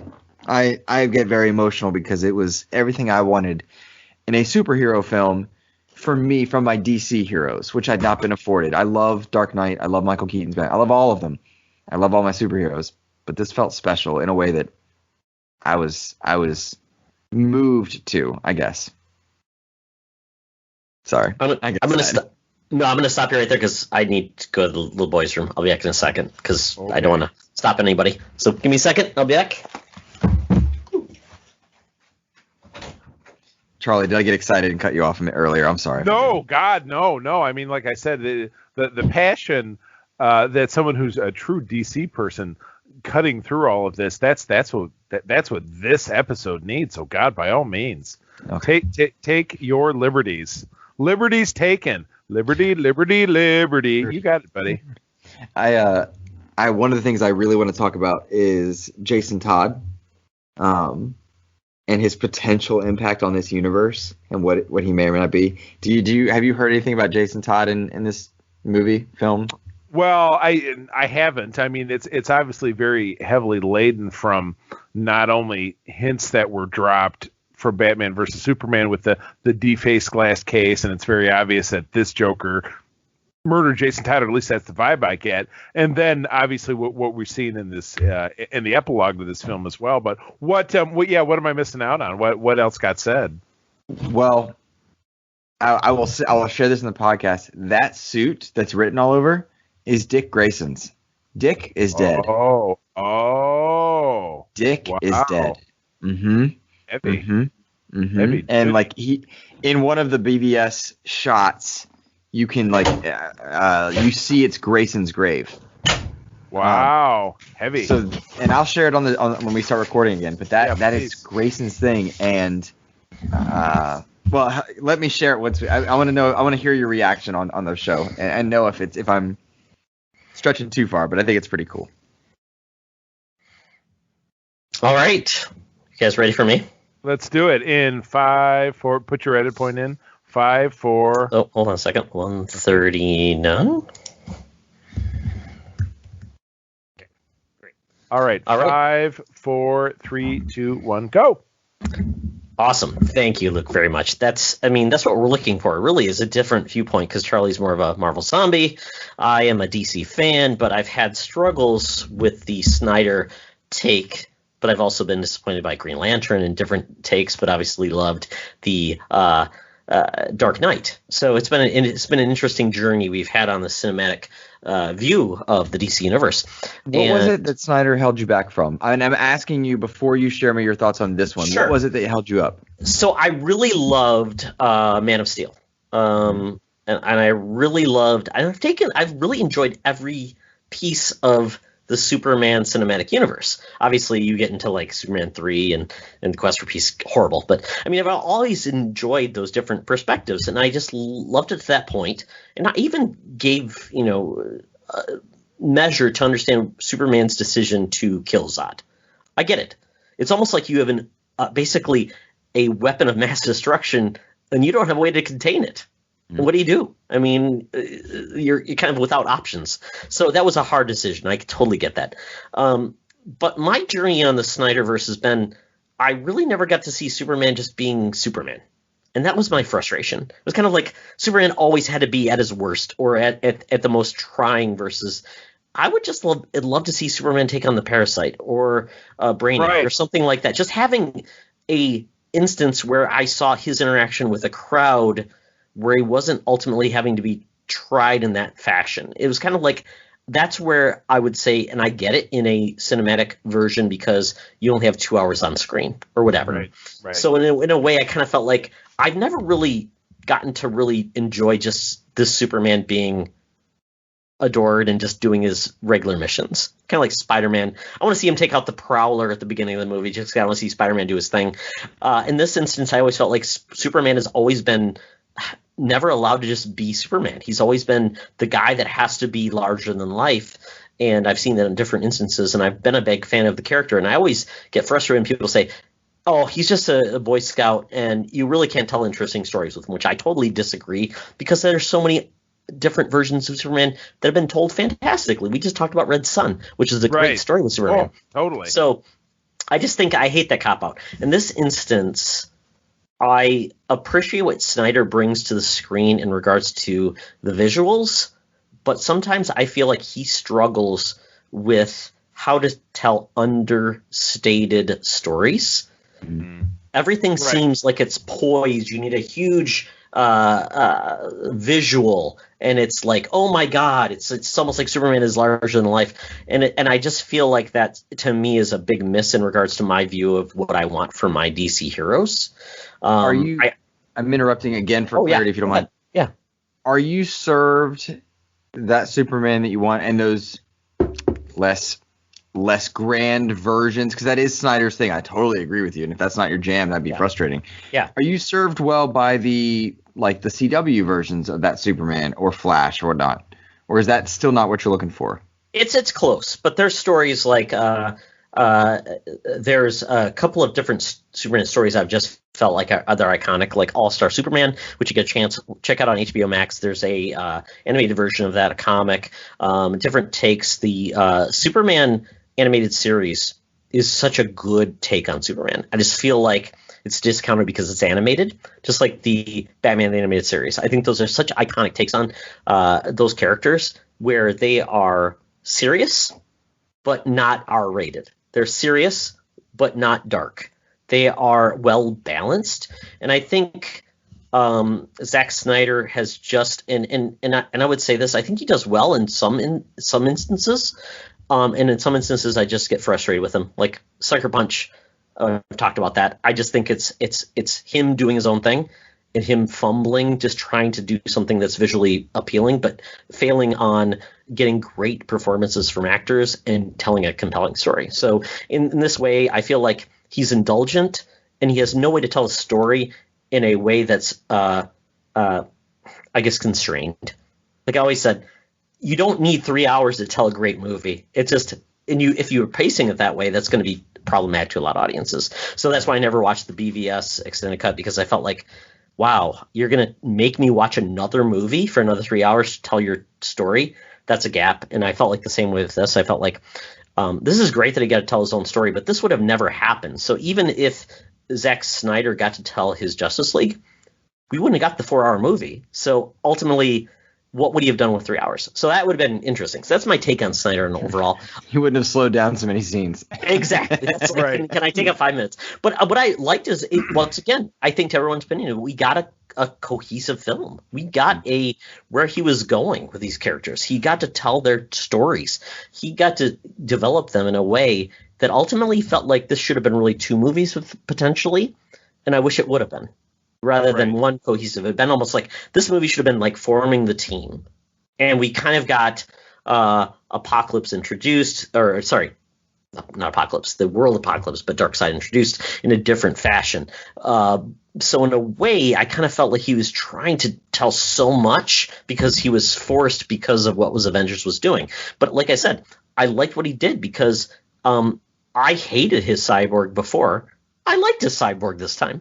So I think he succeeded in so many different ways that it was really impressive. I liked the story he was telling. I liked the fact that he brought in that, Charlie, to your point, the fact that he brought all the heroes and brought together and that cool battle scene. That was really cool. It was really neat.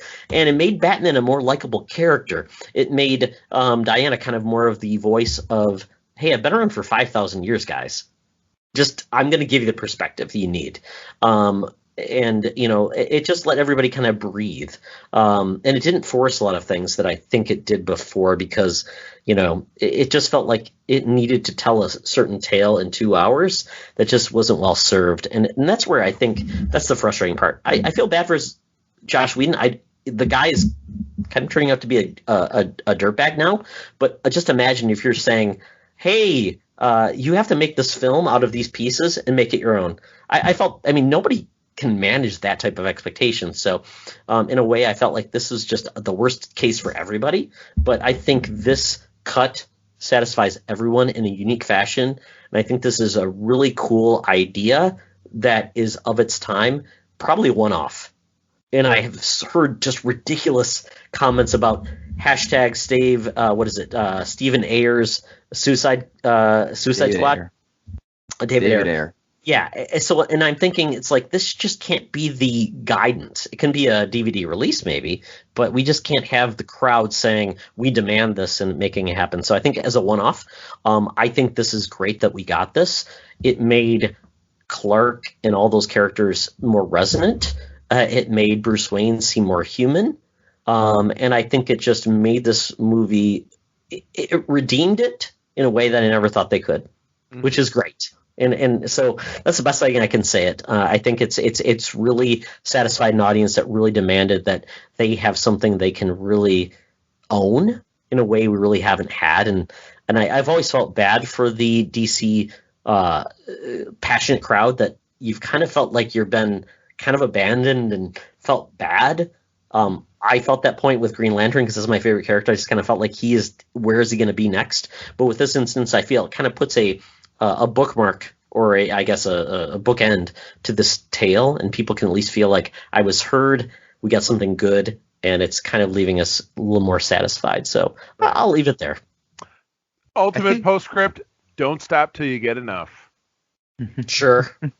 Okay. Why not? Okay. Yeah. You know, thinking about the comment you made about fans not getting what they want or deserve, or if they've been heard or not. And in many ways, I feel like you're talking to me, and in many ways not, because the narrative in the last few years has been that DC has done a bad job, right? Like they've not given their fans good stuff, and or that the films just don't match up to Marvel well. And on the one hand, yeah, Marvel's done 20 plus movies and shows that are brilliant. And I mean, like, the amount of bad movies in the MCU is on a single hand. It's in single digits, right? I mean, you got Thor: The Dark World and Thor, maybe. And even then, like, I'll watch Thor, sure. Like, it's fine. But then you look at, like, what DC has done for films as well. You've got all the Keatons. You've got 2 of the Superman movies. The Donner Cut, if you're into that, sure.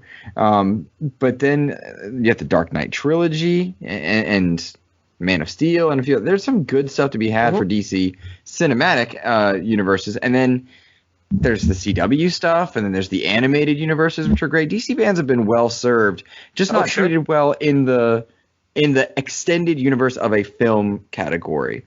And it was really nice to be heard because I was so devastated and distraught when I saw this 2017 version of the Justice League, because without exaggeration, I think this is the best cast of ensemble characters brought together to portray their stuff. And that is with full respect to the incredible work by the Avengers team, too. It's just that this team felt cast a better Wonder Woman. Affleck is an incredible Batman and Bruce Wayne, and he went on an arc from villain to hero over these last two movies. Ezra Miller genuinely pulled off Flash, and after the 2017 version, I didn't think he could. There were elements of this that just surprised me, and I'm thinking more about this, like the Ayer cut. We know there were gobs of footage of Jared Leto's Joker left on the cutting room floor, and if indeed Leto is as bad as people said based in that Suicide Squad movie, and I would agree it's nowhere near Ledger's performance. I didn't think it was awful. It just wasn't Phoenix or Ledger or Nicholson or anywhere. It just wasn't any of those epic tellings of that character. It also wasn't a Joker movie, to be clear. No. But it wasn't meant to be. But if there's all that footage there, real talk, I'd love to see it. And HBO Max is the right place to do that. Theaters, maybe not. That's kind of the point that I was going to get to, Todd. It took too long to get there, just like Zack Snyder. I love the idea of putting these on a streaming service. Yeah, give it to me. I'm paying for that. I will pay for that. You can have your own cinematic in-theater universe. You can have your own CW universe. I love now that we're in a world where there are multiple live-action actors playing these parts. We've got how many Lex Luthors? How many Flashes? How many Supermans? We have 7. Todd went and we have 7 at least, yeah. We have 7, but technically don't we have 3 live-action right now? No, 2. Yeah, Johnny Price still exists, yeah. Right, so, yeah. And there's Jesse, 2 Supermen.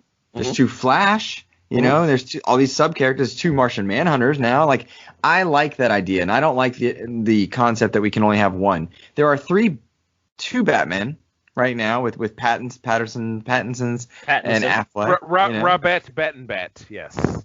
Yes, Mr. Robbie Bat. Bat. I like this idea, and there's a lot of threads in Justice League, I think, also, that would open the door for HBO Max to say, we'll give you Snyderverse, for WB to say, we'll put movies in theaters, just like we did with Joker, just like we did with and they have their own thing going on. I would love the avenue to be open for HBO Max to be the home for Snyderverse, if it were to be something akin to that, or a scaled down version, or to see those characters exist more, because Affleck's Batman need not be abandoned if Affleck wants to do it. But after reading the stuff that Whedon put them through, I wouldn't want to go back either. Absolutely. But this might change the take on that. And I want to tell you guys my Jason Todd theory at some point. Okay. Well, and we could talk about that because there's a really cool Batman Beyond Return of the Joker. Is that the movie? Revenge of the Joker?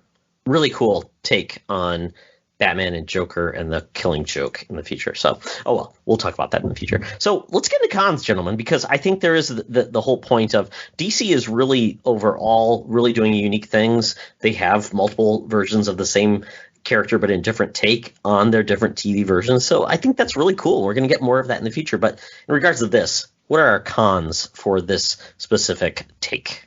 I didn't have a ton, which is surprising. And some of them we've kind of tossed out. Some of them were kind of obvious, but the music cues and the music in general just annoyed the shit out of me. Didn't like it.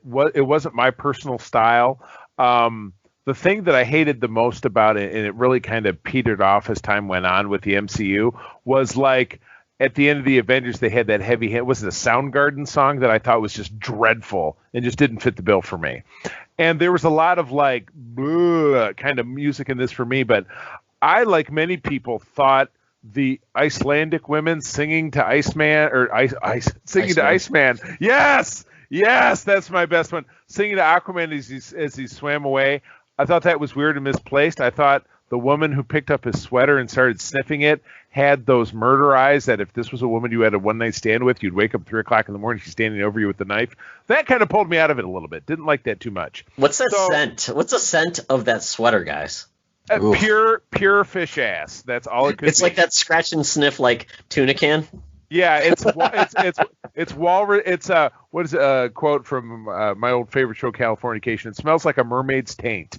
That's basically what you had going on. Charlie, yes. Yeah, but that whole town probably smells like that Oh, too. it probably- Yeah. Oh, you're right. Yeah. Yeah. It's the thing of the town. So, typical things that I don't dig about Zack Snyder: the super duper darkness. This film was a lot darker than the original cut, for better, for worse. I don't know if you really dig on that. I really didn't. I don't like things that are real dark. It has something to do with an eye condition that I have. Todd knows about this. I had an eye surgery in my early 20s. It makes that darkness is not my friend. I'd like things to be very well lit. So you mean dark in visual, not in visual. tone. Looking at the TV, colors, right? Like the sepia tone versus more of a iconic, primary colors. Correct. Absolutely correct. So, and then the obvious, there was way too much slow everything, and Wonder Woman leaping for her sword, and the Flash doing this and that. Just it seemed to be overplayed. And then my last one is I have a weird glitch that I don't know if anybody else experienced this, but with HBO Max on our player, now we have a smart TV, which is an Android, and then we also have a Roku, and we do bop back and forth between the two. If we were watching this movie and we had to turn it off or go all the way out, and then we went back to start it again, it would go back to the beginning, no matter where we were. So I would have to sit there and fast forward and try to remember what the time mark was that we left off to get back to where we were. Don't know why it did it. Doesn't do that with any other HBO Max programming. It was just this. Super obnoxious. So I don't know. I guess I should write a strongly worded email to the good folks at Warner Brothers for them to ignore. But that's about it. That's not even really anything that major, which is shocking for me because it's not Marvel. No, that's pretty good. Yeah, that's a weird one that you had that. Where basically it would rewind a little bit, but not to the end. So, and I watched primarily in my Roku. Yeah. All right. So, Luke, cons. The slow motion got excessive over time, especially after 2 viewings of it. There was a bit too much of it, and I like the slow motion stuff. However, it did get a bit excessive. I was also a bit tired.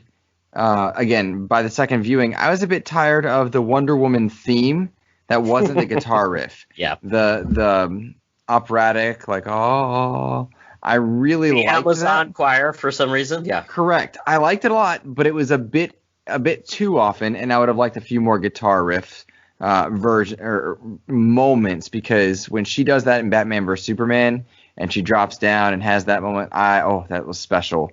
There were a few moments because of the very dark tone of the movie. I would have liked a quick quip here and there of acknowledgement.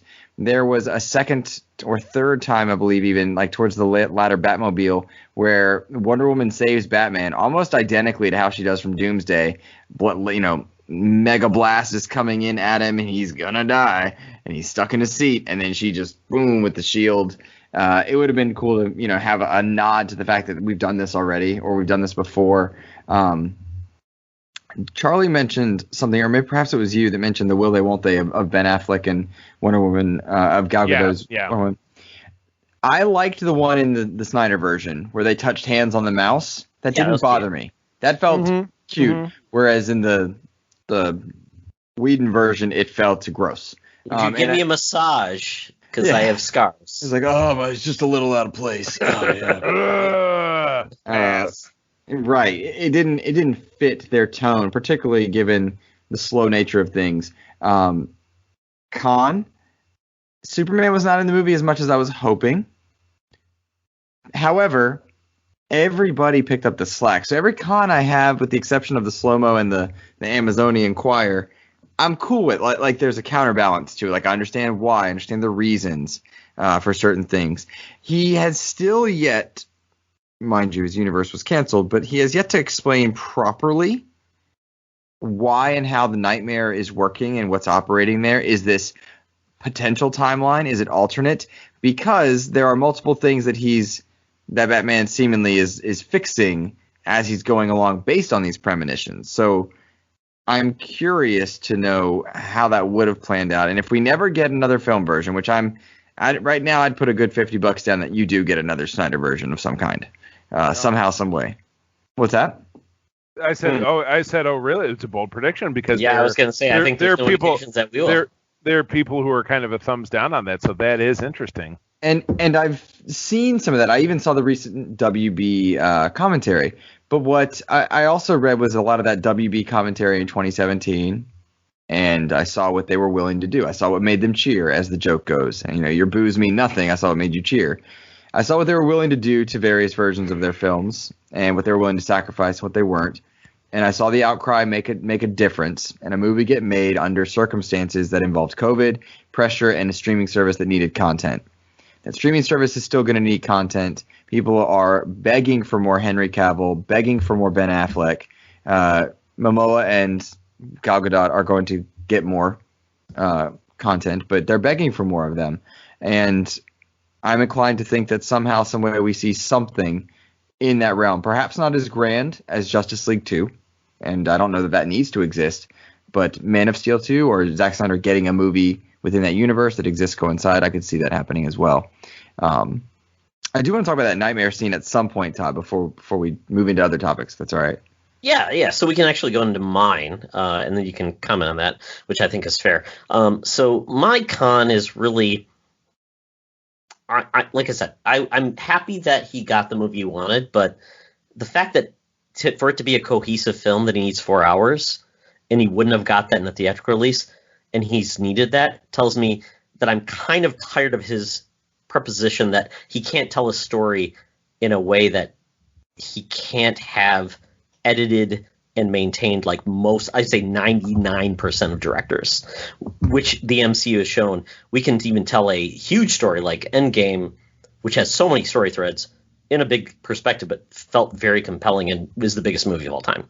So I feel like Snyder, if he's going to continue in this mode, and his next movie is going to be a Netflix, Heist of the Dead or whatever it's going to be, I just think it's untenable. I just think he just needs to work on his story crafting, because beyond that, his other stories have been based on narratives that were already written and that have been laid out. These were his originals, and unfortunately, he didn't deal a good hand to a broad audience in regards to that sense, because you saw rejection that nobody really cared. It just continued to go down in box office. I want my son to not have to hear Batman say fuck. And that is, to me, a huge issue with this. It is so negative. I want to see my Superman be heroic and not have to worry about him killing people. That just, to me, is a frustrating part. So I don't think we're going to see this, because I think DC wants to have their iconic heroes not have to be like, oh my God, is Superman going to kill somebody? Is going to castrate someone? Is he going to say that bomb? And that, to me, is a huge detractor of Zack Snyder. I think Zack Snyder, if you see his homage, he's not into telling stories that are all about only telling a story that can bring in all audiences. He wants to tell stories that are more visually impactful and riveting and gets an emotion rather than servicing multiple audiences. And I just don't think that works with our heritage characters. And that's just me being there. I get with The Dark Knight, that was a one-off, and I think he took cues from that and said, oh, wow, we can do that. I'm like, yeah, you can, but that's the boys' territory eventually. The boys can do those things that are just horrible, but can be R-rated, and they're saying that's the audience you're playing in. I don't want Green Lantern to be disemboweled. I don't want Wonder Woman to do those things, and that's just me being my core narrative. And I just feel like at this point, more kids are in tune with the MCU than they are with DCU, because they feel like I can't show my kids those things, and to me, it's frustrating as a parent, right? So that's where, yeah. I keep cutting you off out of curiosity because I do want to pick your brain on this.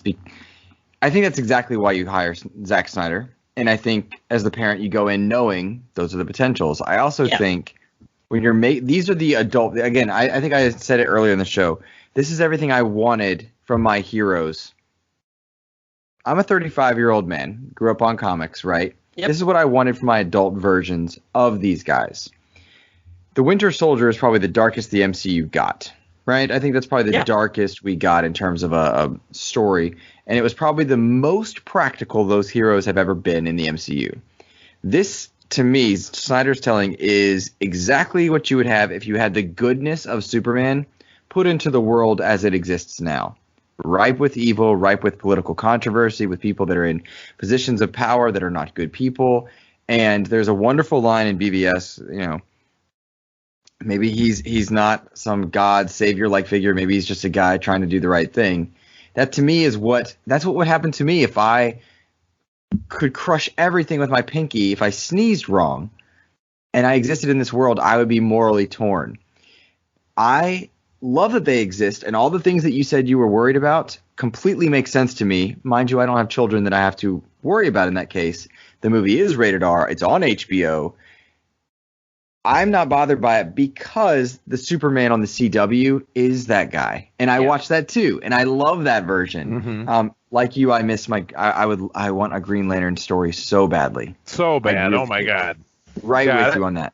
I want that to be the thing that comes along and redefines, like Iron Man redefined how people thought about Marvel. Sure. I want Green Lantern to be that. I want to be, being that I cosplay Green Lantern and I'm getting into it with the figures. I got this beautiful score of Green Lantern figures at a toy show over the weekend that, Luke, I'll send them to you. You'll be impressed. You can tell me who the hell they are, because it was kind of a random I have an Orange Lantern Lex Luthor, and I have a weird blue face like monster thing, and I have I got a Kilowog, beautiful figure. So, but anyway, I'm really getting into it. I'm really fired up. So yeah, I would like that. That's what I'd like about Green Lantern. Cool. Total sidebar. Sorry. Well, so my question, Todd, is when he said "oh shit" in Batman vs Superman, when he said "oh fuck" in the epilogue here, to me it did not feel out of place at all for that version, for that character. And I don't have to worry about having a child in my room or with me. Does having the CW ease your mind at all the way it does mine, or did it still just really rattle you?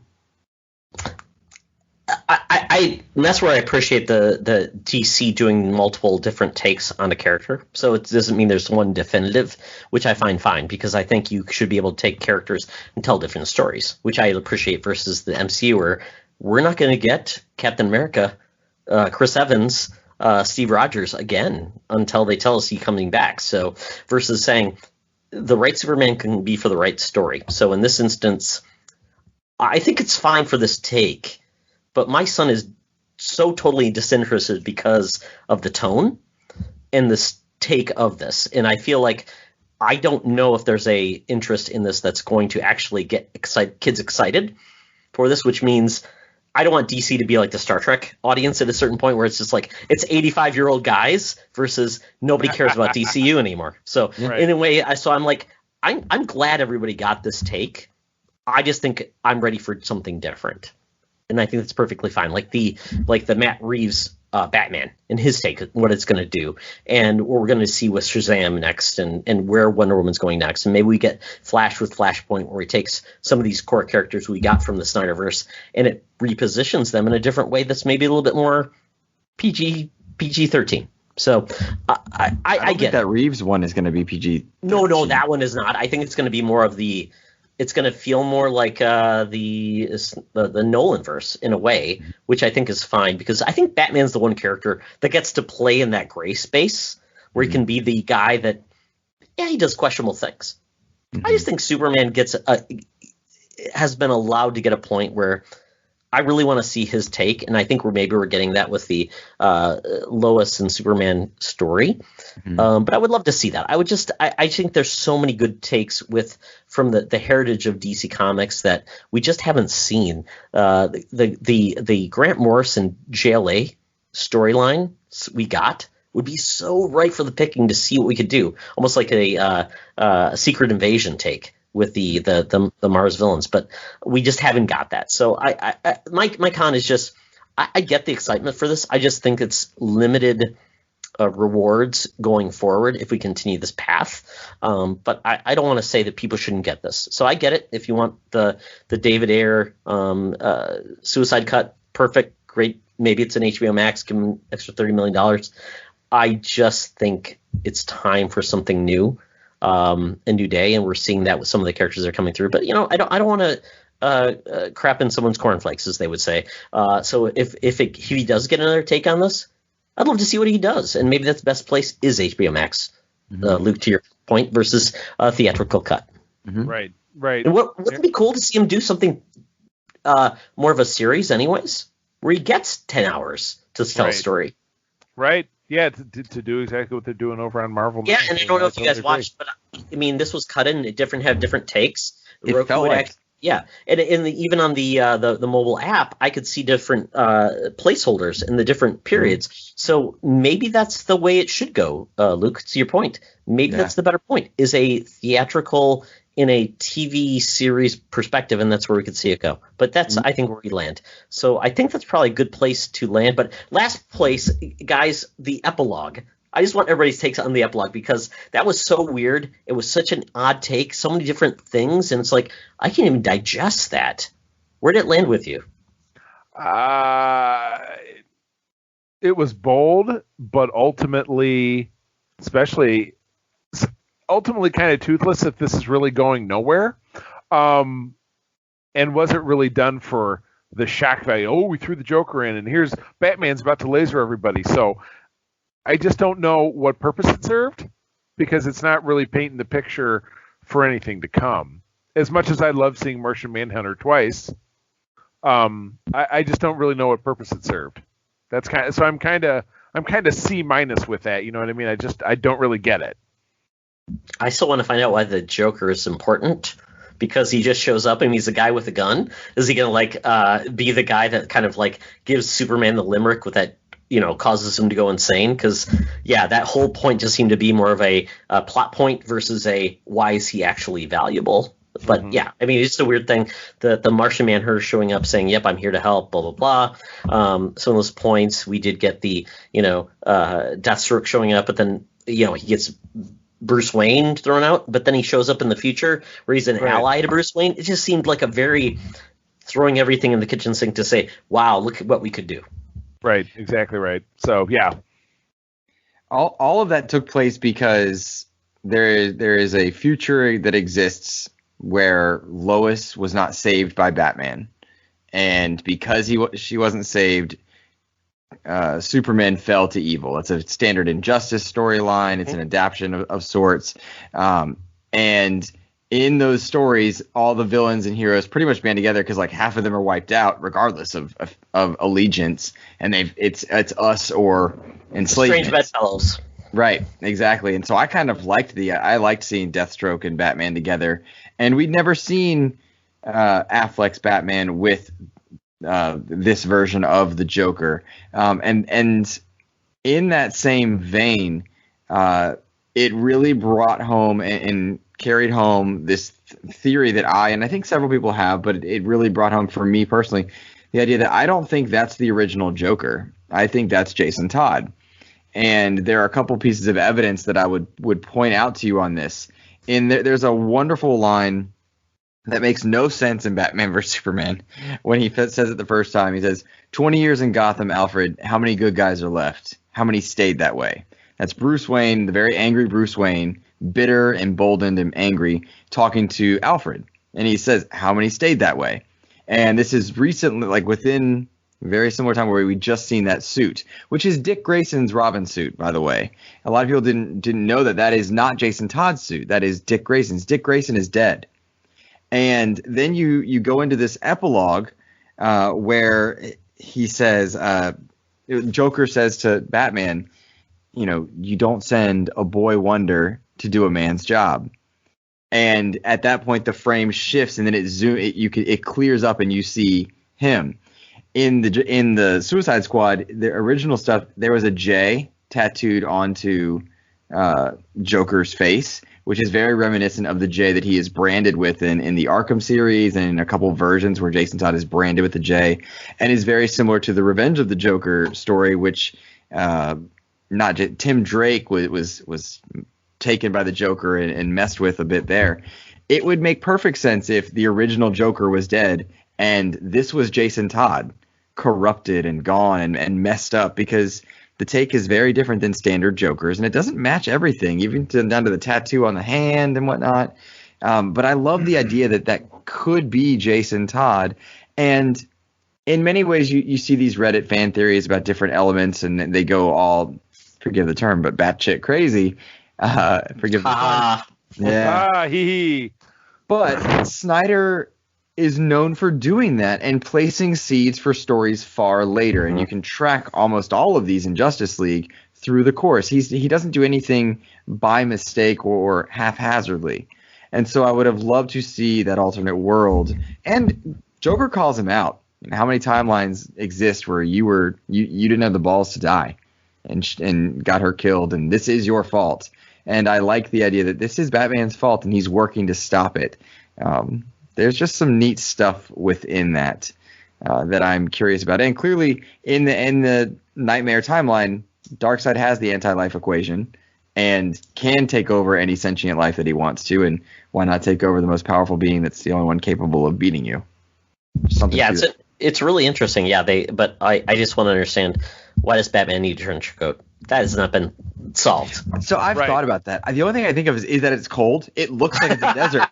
But like we've seen how many deserts where it's cold and people. That's the only thing I can think. But every time I'm like, man, sand's got to get up in the little cheekbones there. Yeah, it's gotta be a little, Oh my goodness! All right, kids. Let's wrap this one up. All right.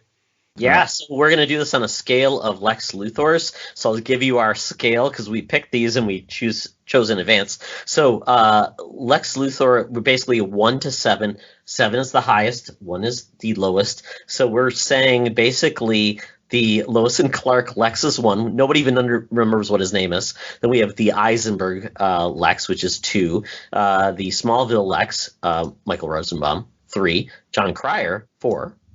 Clancy Brown from the animated series, 5. Gene Hackman, man, he's been in Lex Luthor longer than anybody else. He's 6. And then Kevin Spacey, regardless of what you think of the man now, was 7 because he was a pretty good take. So on those gentlemen, what would you give the Snyder cut of the Justice League? It's crazy because you're right. I love, Spacey was my choice, and it's like I want to go with him, but I don't think this movie is all the way perfect. So I'm probably going to have to land on a Hackman or a Clancy Brown. I'll go with the Clancy Brown. I'll be real with it because this is such an anomaly, and he did a great thing. But yeah, that bit at the end was bizarre, and I disliked the music, and there was too much slow mo. So no, I'll go with the Hackman. This is a 6. 6 out of 7. Wow. 6 out of 7. A twist there at the end, Luke. I'll pull it back. Luke, what have you got? I also give it a Hackman. 6 out of 7. I genuinely love the movie. This movie was for me. This was the movie that I needed it to be, if I'm being honest with you. And if I never was to get another Zack Snyder DC interpretation, and I'm still blessed with all the other live action versions, then at least I got 4 hours of it. And I know that sounds silly, but that, if nothing else, I got many hours of Man of Steel, Batman vs. Superman, and Justice League. And Justice League really does do a great job at nixing that very bad taste of the old one and being a comfortable send-off to that. It's so highly rated even on Rotten Tomatoes or whatever, IMDb. Yeah, certified fresh, I think. Yeah, it's nice to have some justification and vindication. And separate from my own selfishness, it's a good movie. It's a good movie, and I'm really, really glad about that. So I would give it a Gene Hackman 6 out of 7. I really loved it. Good deal. Yeah. Good deal. Yeah, I'm going to give it a Clancy Brown 5 out of 7. I enjoyed it. It was overindulgent to a certain extent, but I appreciate what it was able to finally deliver on a narrative, and it was far better than what we got before. So I'm glad that Zack Snyder was redeemed and was able to tell the story he wanted to, because no artist wants to be held back and be constrained, and that's really what's important. So ultimately, 5 out of 7. Clancy Brown, you're awesome. Watch Superman, the animated series, and which is now also on HBO Max. So I will be watching it. So, well, good deal. And before we go, we will have the magnanimous chance to ask Luke, where do people find you out in the world of the socials? You can find me on Twitter at Insipid Ghost, where I talk mostly about video games. With the great. Sorry. I also host the Xbox Expansion Pass, which is a solo endeavor project where I just beat cover Xbox and enjoy doing that as well. And I'm starting a new podcast very soon, which will be released to the public soon. Ooh, mystery. That's pretty cool. But can I say, gentlemen, I have waited for this movie for many, many years, and to get a chance to talk about it with people and share my love for that universe is appreciated. So thank you for having me on. Oh, we've loved it, Luke. It was our pleasure, and you killed it. Good stuff. And I will always ask you a question on the Xbox Expansion Pass. So wait for that. I appreciate it. Yes. And I have not listened to the most recent episode with Jeff Grubb. I'm excited for that and can't wait for more. And, if you want bad Xbox takes, just rely on me. Oh, boy, that's terrific. Friends, as always, thank you for joining us. We are a part of the burgeoning, well, we're not burgeoning. We grew and now we're stopped. Secret Friends Unite podcasting network consisting of 4 great programs and a wonderful and vibrant Facebook community. You're listening to Secret Friends Unite, the original. We also have Co-op Mode, which is our friend Todd here with Mark Carabin, the Canardian, talking about video games every other week. Weekly is myself with Aaron and Rich talking about Star Trek over on Code 47. Luke will be joining us at some point in the future because I think he's got some hot takes I'd like to hear. And then finally, Mark and I team up bi-weekly to talk about Star Wars on the Holocron Chronicles. You can find our podcasts anywhere that podcasts are found. We're also mirrored over on YouTube. Like, subscribe, and leave us a review because we want to hear from you. Obviously, we can also be found over on Twitter. Send us a Twitter, and we'll Twitter right back at you. We've got a great merch store over at TeePublic. All the TeePublic stuff you can imagine, shirts, hoodies, I almost said hats. I'd love it if they made hats. Stickers, wall art, pillows, just all kinds of crazy, wacky stuff. Profits from that do go directly back to a charity that the wife and I work with here in Michigan called the League of Enchantment, which does outreach work for kids across the country, locally here, hospital visits and care packages, things of that nature. So go in there, spend. They do have a sale going on today, if you're listening to this episode when it comes out on Friday, up to 35% off. So go in there and snag something and benefit a charity. One last time, I'll tell you again to thank you for joining us. I'll tell you, as always, that sharing is caring and to keep on trucking. Be the hero, not the villain. In a truck. My man.